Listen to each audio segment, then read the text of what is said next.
Alrighty, so I definitely broke this machine's virginity today. It went down like a tiny, like right here. You can barely feel it. Over here, you can kind of feel it. But I knew what I was supposed to do, but I didn't do it. I was supposed to put a little plate under my part, but I thought the clearances that I had for the bottom height would have been fine, but obviously not. So here's the part. So, anyone know where I can get like a small surfacer for this machine? Like up to I think a quarter shank. It's probably bigger than that, but a surfacer so I can surface materials when I'm done with it. But this is it. I only did one of the steps. I didn't do the drilling step because I have to rush to work, but that is it. Came out nice. Thanks for everyone who commented on the feed rates and all that stuff. Clean up his edge. On the feed rates and the cuts and all that stuff. That's why I had put into the machine to make it come out right. I think I used like a 0.005 and before it was only 0.04. So like you guys said, it was definitely cutting too deep. Boom.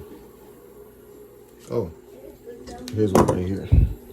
I started with this one. I'm not sure what happened right here. I probably touched the keyboard by accident, but it was going on fine. Like I did the pocket, then I started doing the contour, and then all of a sudden just like boom, plunge right into it. So I'm not sure what happened, but yeah, that's the update. So started with this yesterday, messed it up. Started with this today. I don't know what happened, messed this one up also.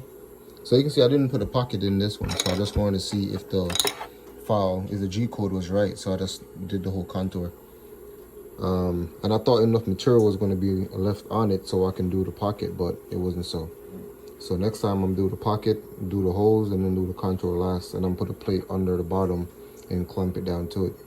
But yeah, so it should look like this with holes on each end. 1, 2, 3, just like that. This is just like how that is, but I'm not gonna use this part. I just made it just because. So I probably mess around with it and engrave my logo on it just to have it as the first part I ever made on the CNC machine. And then yeah, so that's that. Next up, that Ford idle adapter block. That's what I'm gonna make next because I have an order or a few orders of those, so I have to make it. But now I know the machine works, I know how to work it, and yeah, thanks a lot again. Thanks.